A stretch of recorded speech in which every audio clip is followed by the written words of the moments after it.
بسم الله الرحمن الرحيم. الحمد لله الذي أنزل على عبده الكتاب ولم يجعل له عوجا قيما لينذر بأسا شديدا من لدنه ويبشر المؤمنين الذين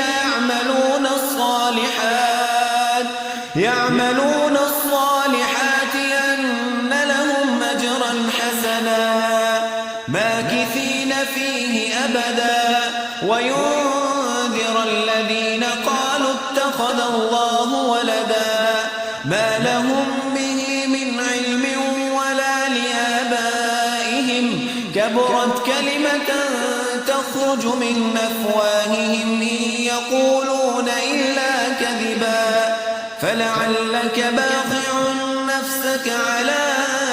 آثارهم إن لم يؤمنوا بهذا الحديث أسفا إنا جعلنا ما على الأرض زينة لها لنبلوهم أيهم أحسن عملا وإنا لجاعلون ما عليها صعيدا جرزا.